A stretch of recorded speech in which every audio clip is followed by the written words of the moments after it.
A quick Google search reveals that the dark feminine is incredibly misunderstood, but also people are interested in finding out more about it. This podcast will cover what the dark feminine is, what the misconceptions are, and how we can actually lean into it to increase our own femininity and personal power.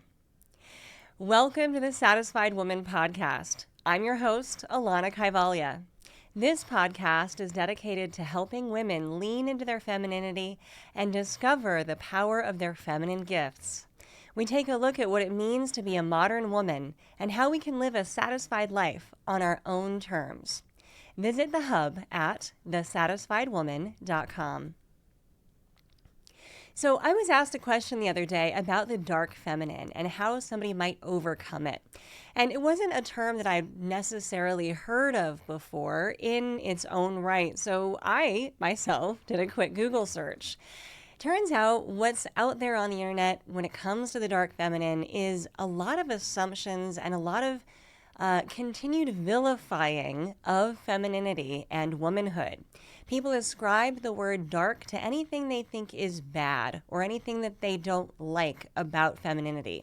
It's also ascribed to the qualities of femininity and womanhood that has been vilified, misrepresented, repressed, overlooked, suppressed by the dominant culture, or historically, the patriarchy. Now, I'm more familiar with the term dark as it relates to psychology. When we talk about the dark side of things in psychology, and specifically depth psychology, which is where my training comes from, it doesn't connote anything bad. So I thought, especially in terms of my work, bringing forward femininity, giving people an opportunity to express their femininity, lean into their womanhood, and to hopefully destigmatize anything around being a woman, being feminine, that this would be a good topic to cover in a podcast. What we don't need any more of as women is labels that anything about us is bad, wrong, shameful, should be oppressed, suppressed. So let me just right away relieve you of any tension or shame around anything that you think might be dark. So if you Google search like I did, or if you've read any articles or have any notions of what dark feminine is, the first thing really to understand is that there's nothing about us as women that is bad. Nothing at all. I mean, really, if we're, clear and honest about it, there's nothing about any human that is bad. And in terms of psychology or other spiritual practices, bad and good are not helpful terms, and they don't really accurately represent what is happening to us as humans. Now, there may be qualities we're not in love with, things we don't want, but if we don't want them or we're not in love with them, it's easy enough to redirect or elevate our personality or work things out in a certain way so that we lean into the light more often. But if we don't like something about ourselves because other people, society, culture, our families have shamed us about them, well then, that's something to take a look at. And that seems to be what's happening with this idea or this concept of the dark feminine.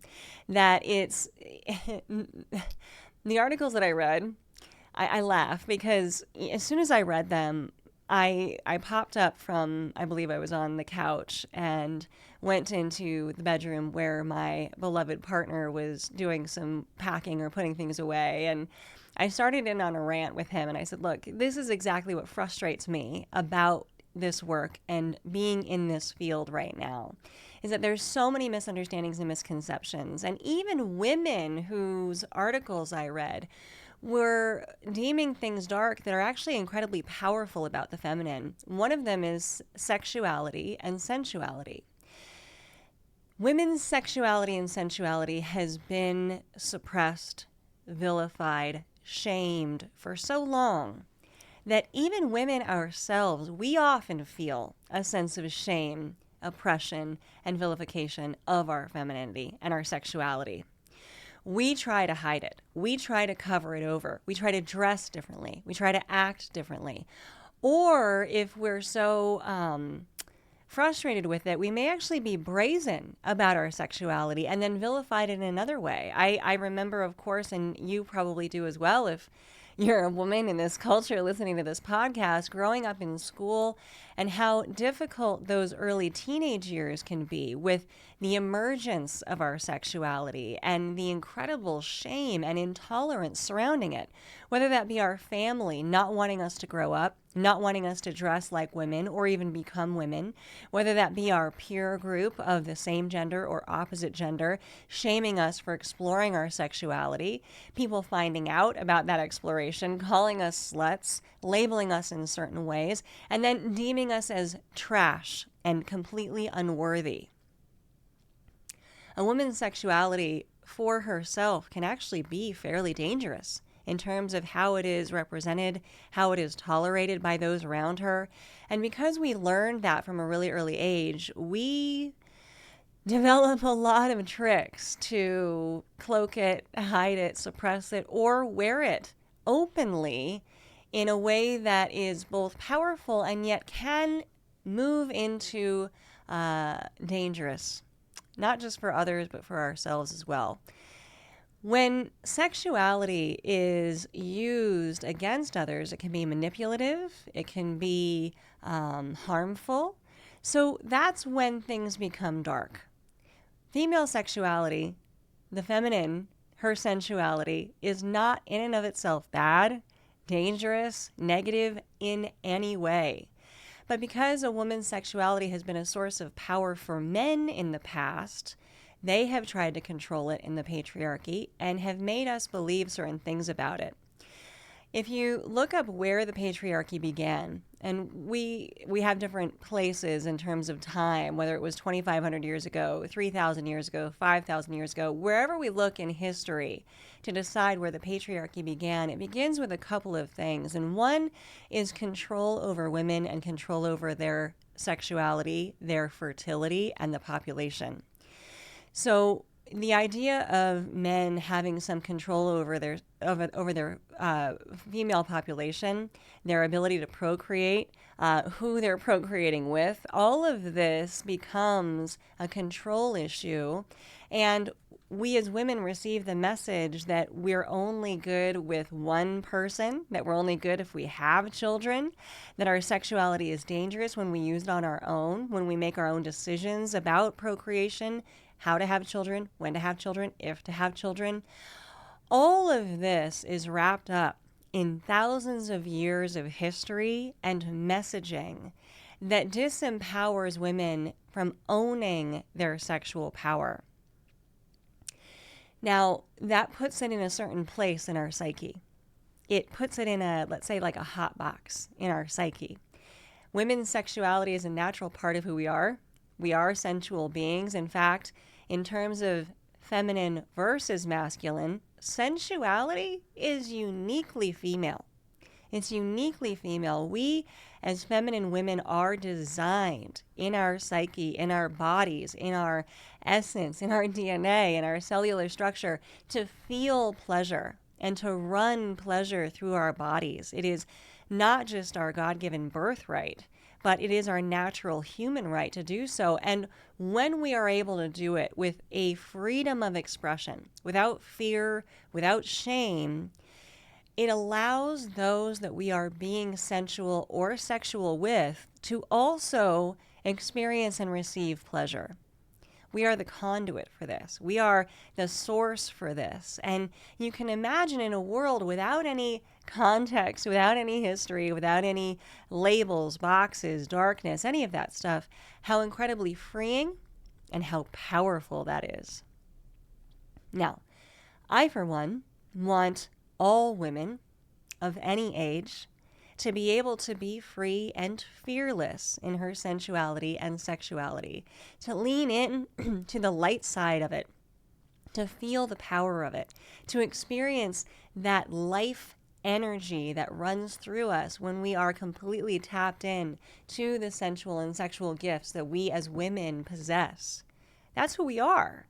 That is good. It is right. It is true. It is natural. There's nothing shameful about it. So any messages from the culture historical until now, any messages from our family, from society, from religion, wherever we're getting that messaging from. And trust me, ladies, I know that messaging is coming from everywhere. I see it a lot on social media. We see it a lot in film and TV. I went to a movie last night, actually, and it was about the Wild West, which I do have a love and fascination for all things Western.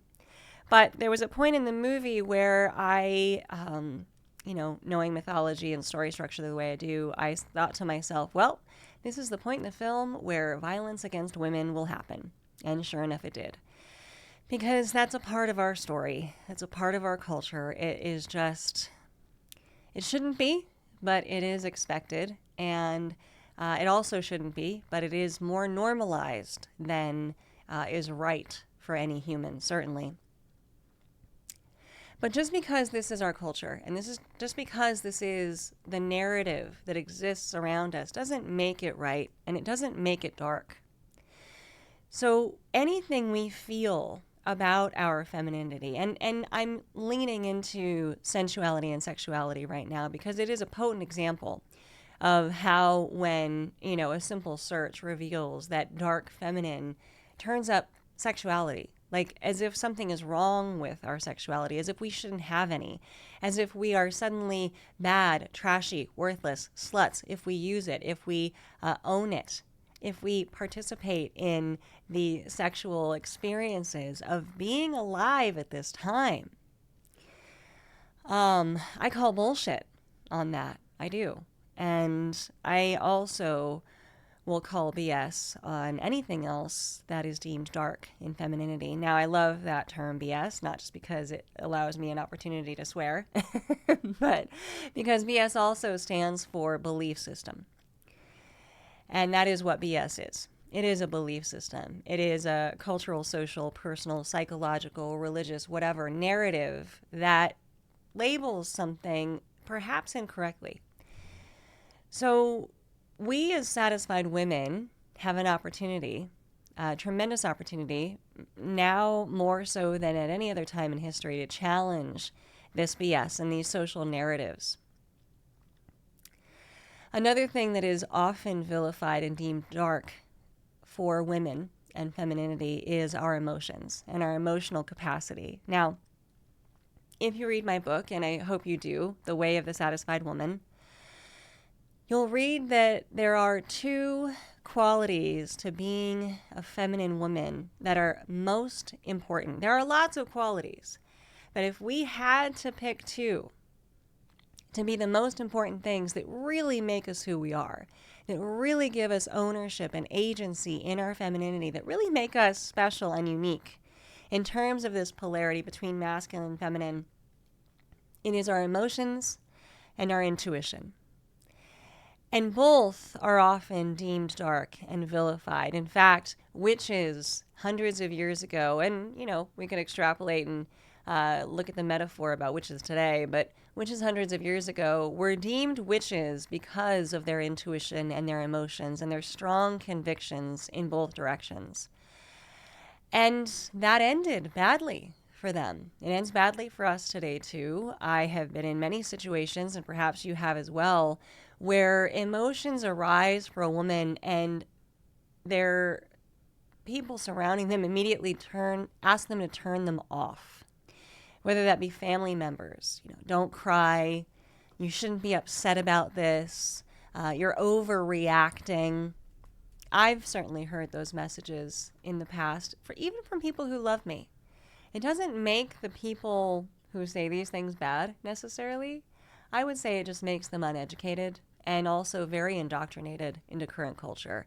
On the flip side, for the masculine, one of the continued admonishments is that boys don't cry. Well, why not? Sometimes boys get sad. Sometimes things are terrible and crying is okay. For women, we are vilified for emotions and intuition. Our emotions are scary to others because if they're real and authentic and true, they can be confronting. They can point out what in that situation is uncomfortable, needs to be course corrected, needs to change. The feminine is the change agent. The masculine stays the course. Now, both of those qualities are perfect and good in and of themselves. Sometimes we need to really stay the course to get to a finish line. And sometimes we really need to take a hard right, reassess, course correct, do something differently. Those who like to stay the course don't like to course correct and change. And so because the patriarchy is in power, because we are living in a masculine world, we even as women are resistant to our own emotions and the desire for change. We find our discomfort intolerable as opposed to the litmus test for what is right in our lives and what is going well and what needs to be updated. So there is no such thing, if we were to recap here, there is no such thing as dark feminine. It doesn't exist. There's no specific quality of anything that is dark. It becomes dark for us. Anything becomes dark for us as a human when it prevents us from finding our own light, when it prevents us from bringing light into our world, when it prevents us from connecting with others, or when it comes up and causes problems for us at inopportune times. That is darkness. That's a psychological term. So if we use a basic idea, let's say pushy, right? Because we've covered the heavy ideas of a woman's sexuality or a woman's emotions, which hopefully I've given you some examples of why those are actually good. If we look at just a regular quality like pushiness, if women are pushy, we're immediately labeled a bitch. That's not true. Pushy is a really good quality. Pushy can get stuff done. Pushy lets people know where you stand. Now, pushy in a way that overrides the needs and well-being of others, that's dark. That's where we start to take light away from our world or other people, and that is darkness. And that's a psychological trait. We have many choices every day as humans and as feminine women to either lean into the light or not. And when we don't, when we feel the light being either sucked away from us or when we're taking it from others, we have just run into a dark side of our personality. Now, sexuality is not dark, but if we use our sexuality as women to manipulate others, that is a dark element of the feminine. Emotions are not dark. Emotions make us who we are as feminine women, and they can help others to realize what needs to shift about a situation. But if we use our emotions to keep people hostage, like, oh no, this is going to upset her if I do it, and so they won't, that is a dark element of our femininity. Now, any of us at any time can lean into the darkness of our personality, whether it be just our human personality, whether it be our feminine side, whether it be our masculine side. And because of common cultural tropes and narratives, we do see common tendencies for people to try and have an outlet for what is being suppressed or repressed in the culture. So they behave badly. They repress things themselves. They deny things about themselves. And anything you repress or suppress, you're going to run into the hydraulic nature of the unconscious, which is like a jack-in-the-box effect. If you press down your sensuality or your sexuality too much, it is going to rear its ugly head in the most inopportune way. If you repress your emotions, I promise you that is not going to work out, and it is going to rear its head in the most inopportune way. It will cause problems for you and most likely for your relationships.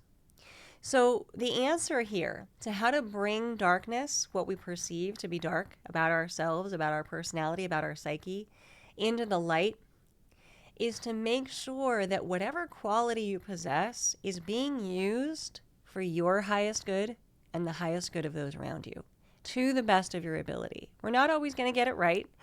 That darkness can be difficult to unwind. This is what a lot of therapy works on. A lot of psychological work, therapy, works internally on these things that have gotten stuck, that have gotten vilified, that have gotten ignored for too long, in order to revise them and set them free in such a way that they actually serve you. So if you are a person who's never explored the darkness, it's nothing to be afraid of. It's certainly nothing to be ashamed of. And it is, as Joseph Campbell would say, the darkness where you find the most gold. So this could be your big opportunity to shine, not just for yourself, but for everyone around you. So do not be afraid of the dark feminine. It is simply a part of who you are that you may not have explored or really brought forward yet. It may be a part of who you are that you don't quite understand and maybe are not using to its most effulgent or illuminating purpose, but it's a part to explore. And as feminine women, I want us to explore and to be free to explore all the parts of who we are. Because the more that we lean into our femininity and the more that we bring it forward, the more that we rip off that tightly coiled assumption about what a woman is supposed to be. A woman is not supposed to be anything but genuinely herself. And I look forward to doing everything I can to helping you find yourself, lean into your femininity, and walk the path of the satisfied woman. Thank you so much for being here on the podcast with me, and I'll look forward to speaking with you on the next one.